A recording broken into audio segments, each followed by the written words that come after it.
Good evening, everyone, and welcome to this edition of the Primetime Newscast in the English language on Canal International. We'll begin with our top stories.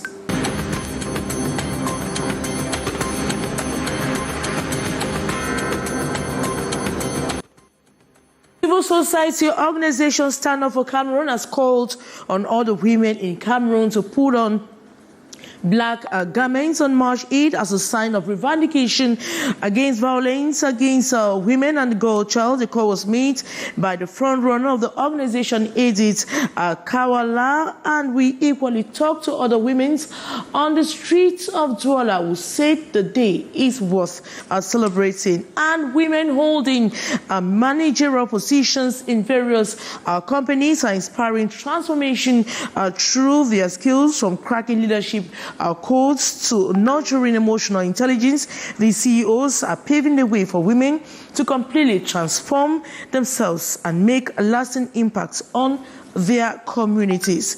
And journalists have lauded the decision not to renew the contract of Rigobert as Song Bahanak as head coach of the Indomitable Lions and his entire technical staff due to his catastrophic results during the just ended AFCON competition. Those are major stories. Details right ahead.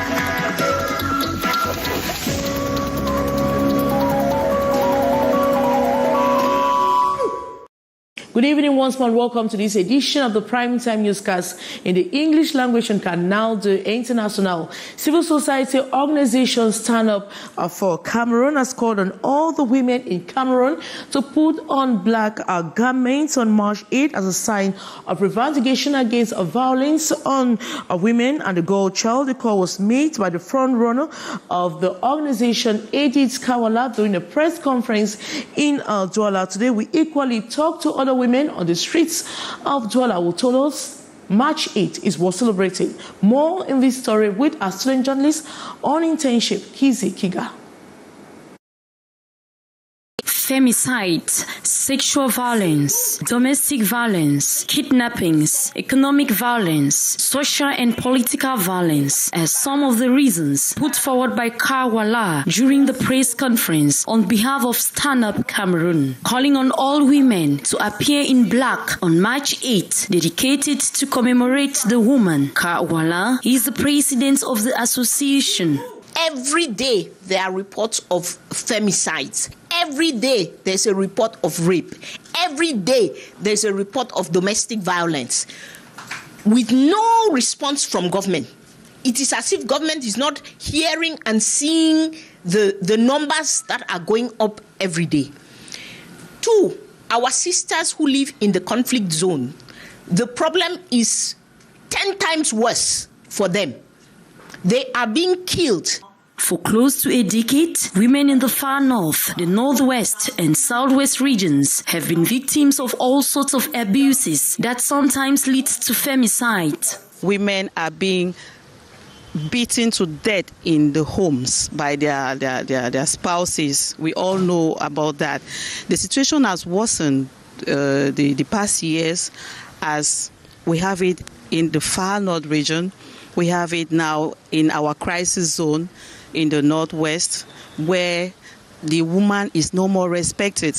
And to me, I think it is because our country, our state, has not been able to ratify the Convention 190 of the International Labour Organization. It is obligatory that everybody in Bamenda should not participate in the march past. So they are already locked down.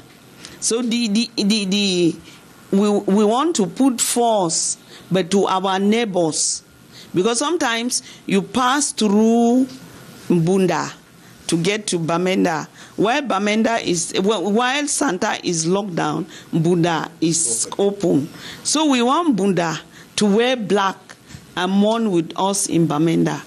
Stand Up for Cameroon has equally extended the Black Friday call to the men folk in Cameroonian and political parties to join a planned protest to push for the rights of the woman and for a better Cameroon. They also call on each and every Cameroonian to invade local radios, TV, social media platforms to vent their indignation, the abuse of rights in Cameroon. And women holding managerial positions in various companies are inspiring a transformation through their skills, from cracking leadership codes to nurturing emotional intelligence. These CEOs are paving the way for women to completely transform themselves and make an impact in their community wherever they find themselves. The conference in that light took place today at GICAM. More in the following story. Despite the remarkable strides made by women leaders in inspiring others with creativity, innovation, and leadership prowess, a significant problem persists: the low representation of women in leadership positions. The issue is glaringly evident in Cameroon, where out of 65 ministerial positions, a mere 11 are held by women. Shockingly, since independence, there hasn't been a single woman governor. When you see in the discretional power, in the nomination, we don't have any. We don't have a lot of women. In the state of the ministry, we have only 11 women. Pour 65, it's not very enough. In this area, we have a lot of problems, a lot of discrimination. If you look at the number of women who are in leadership positions today, it's definitely much, much better and much stronger than it was 10, 15 years ago. I do think from a general society perspective, there is a lot more that we as parents and the general society can do to really encourage girls from a very young age as to the aspirations around leadership, and not only leadership in general, but even the more technical subjects like technology. Professor Vivian Piwole emphasizes the need for women to work harder, build confidence, and surmount changes in the face of this gender disparity. While the hours of exchange provided valuable insights, there is a pressing need to address the roots of the problem. We talk also of recognition, acknowledgement of people that are working with you, because all of them will help you to manage your time, you see. Because if you have many things on your table to run, will you start with the one that is less urgent, less productive, and so on? No. You will find what is more productive and what is more urgent. Following the exchange, women were advised to conduct regular SWOT analysis and embrace continuous innovation, highlighting the importance of adaptability in a dynamic professional landscape. It's one of the major changes and trends within technology is the advent of artificial intelligence. So today, I had the privilege of speaking about artificial intelligence, explaining to the women who were in the room what it is, what the benefits are, what the risks are, and also what the opportunities are going into the future. Motivation for women in a unique event called L, Women and Mutations. This initiative aligns with the International Women's Day and is organized by Afrique Empowerment, and further underscoring the collective effort to empower and uplift women. And we take you to Bangse village in the Mongo Division littoral region of Cameroon. Farmers are disgruntled with a peculiar law imposed by the chief of another village. Farmers are required to pay between 20,000 to 50,000 francs CFA for their products to pass through an erected barrier. More in the following story. At the outskirts of this barrier begins the ordeal for farmers in Bangseng village, Fico subdivision, littoral region. They were compelled to pay for the passage of their harvest. A few weeks ago, the farmers harvested palm kernel nuts that never reached their destination. Instead, they were intercepted and spilled onto the road by the barrier's administrators. The manner in which the chief of the area is obliging people to pay 30,000 francs CFA before crossing the barrier is not normal. A truck transporting yam is obliged to pay 25,000 francs, motorbikes 5,000 francs, and there are no receipts issued to anyone. It was not like that before. I don't know how I'm going to do to transport my own goods. They're getting rot in the farm. The decision by the chief of Bangseng does not enjoy ensure unanimous support. Notables at the Bengseng village chieftaincy argue that the chief of Bengseng from a neighboring village lacks the right to establish a toll barrier in the village that is not his own. Nous le savons tous, le chef à Bengseng.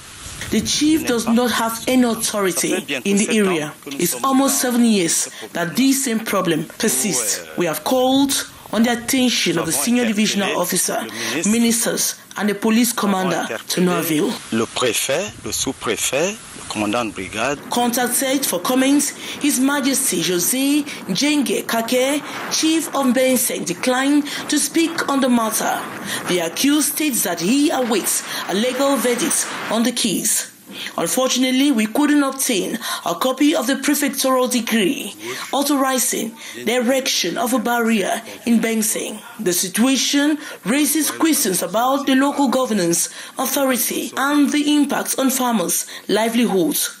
As the community awaits justice to unfold, the tension around this barrier continues to affect the transportation of essential crops, highlighting a broader issue of local autonomy and communal well-being. In the face of the ongoing opposition or coalition ahead of the 2025 presidential election in Cameroonian Democratic Front, as FDC party has expressed indifference and disappointment at the proposal so far. The president of the FDC party, Denis Emilien Atangana, was before the press in the nation's political capital, Yaoundé. More in the following story with our reporter, Haisincha. Despite playing a crucial role in regulating world's biodiversity and climate, the Congo Basin forest is poorly financed compared to the Amazon and the Bueno Mekong in Southeast Asia. These two forest massifs of the world have been financed at $1 billion within the same lapse of time like the Congo Basin forest.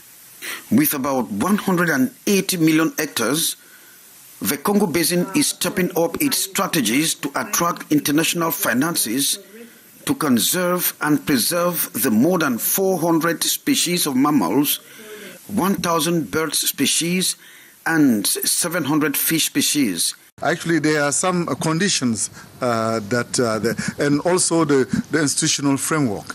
One thing is how this money can flow into which kind of, let's say, the banking system and so on, and how to access and as little as I can say the proposal writing. To get that, you have to convince the donor that this is what I want to do. These little things are very important at the end of the day for our ability to attract money and so on. And also give the sense of security. What is the safety, the security that people have in investing into the region? These experts from the Central African Forestry Commission and partners of the Congo Basin Forest meeting in Douala have rolled out a mechanism to guarantee the promotion of investment and for the technical assistance of the Congo Basin Forest. Being one of the highest in terms of precipitation in the Sahelian region, the Congo Basin Forest might witness a 16% reduction in rainfall as expansive hectares of the forest is undergoing deforestation. Another story by our reporter Kejang Henry Ateme on the management of the Congo Basin forest. 16 years after the nation was rattled by widespread protests, the socio-economic challenges persist, leaving many Cameroonians grappling with the soaring costs of living increase for prices, transport costs, and basic commodities triggered the riots. In her report, Gladys Ambodiba sought to know from some experts if anything has changed ever since then. With persistent electricity power cuts and harsh climatic conditions, especially in Douala, the generator business is flourishing. With the problem of electricity now, I think for now we have more customers than before, enterprises and households. Yes, because people tell us that they cannot work in their offices without generators. They need it. Some even need to work even with the ACs. Yes, so all of them come. And even Even the one that use in their houses, some people say they cannot sleep like that because at this present moment, as you can see, there's excess heat. These generators emit carbon monoxide, which poses serious health risk. The generator, at a certain moment, produces what we call monoxide of carbon, carbon monoxide, the monoxide of carbon. Produces it because the combustion is not good. And this carbon monoxide is a silent killer. You found somebody die the way he slept. So he did not even fight. You go from sleep to death or to coma. With the lack of knowledge on its usage, these business persons are obliged to provide guidance to their customers to prevent mishap. When you come to buy a generator, first thing, we will ask you, do you have a place to place the generator? We'll tell you, because a generator is not good to place it in the house, because that smoke kills. The smoke kills. So we advise the customer to keep it outside the house and not beside the window, because the smoke can still penetrate through the window and enter the house.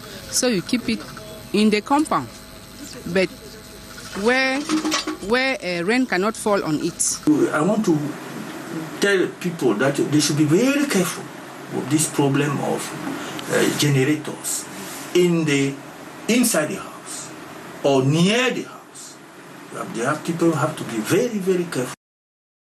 In a recent tragic incident in Douala, 4 members of the same family lost their lives in their sleep, while others fell into a coma after inhaling carbon monoxide emitted from a generator placed near a window of the victim's house. While generators serve as alternative power sources like solar energy, they remain financially out of the reach for many households.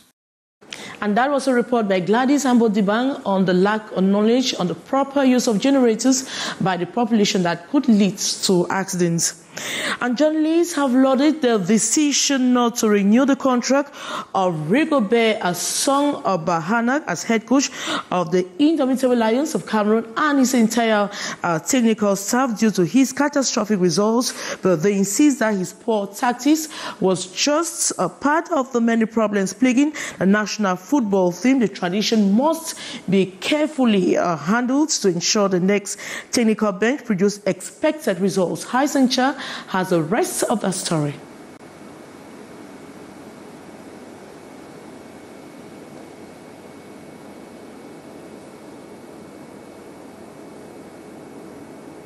We are talking about journalists that have lauded a decision not to renew the contract of the Rigobert Songbahana, head coach of the Indomitable Lions of Cameroon, and his entire technical staff due to his catastrophic results. But they insist that his poor tactics was just part of the many problems plaguing the national football team. More in the following story.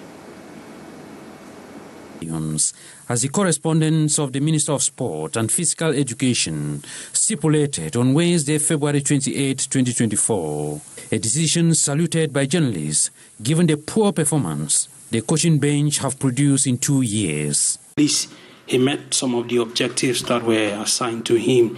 But now generally when you look at a team that didn't resemble the Indomitable Lions we had known in the past.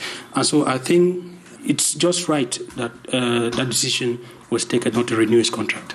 He was not showing any sign of progress. For 2 years, he could not really impress us so far as a playing pattern is concerned, so far as building a team is concerned. We saw a lot of old players leaving the national team without any clear justification. Others insist that whoever will be taking over from Rigobert Song will need time to produce results. I think it's not just an issue of it. But Song is lauded for dictating young talents that can facilitate the work of his successor. Young players who, of course, have the possibility of changing the dynamics in the next couple of years. We only wish and hope that whoever comes on board should be able to take the relay from where he has ended and not engage in a complete overhaul, because if that is done, then certainly our football will be heading for the rocks. And in the nutshell, they underline that poor coaching staff is just one of the many problems plaguing the national teams. there must be a critical overview to better the situation. Clarence Seedorf, he came to try his best. Conceição came, tried his best, but the performance of our national team has not really been the best since 2017. So I will not want to say that the problem has been solved, because Song's departure doesn't necessarily signal a new era, or a lot has to be done in terms of not just with the coaching department, but I think that the players really needs to show more determination. As to who is next, in an interview granted Franz Venkat, the president of the Cameroon Football Federation, Samuel Etofis, revealed that the executive committee will examine the profiles of foreign coaches and propose to the head of state, who has the final decision to make. And that report by Hyacinth Cha takes us to the end of this edition of the Primetime Newscast in the English language on Canal International. Thanks so much for watching, and take another rendezvous same time tomorrow. Good night.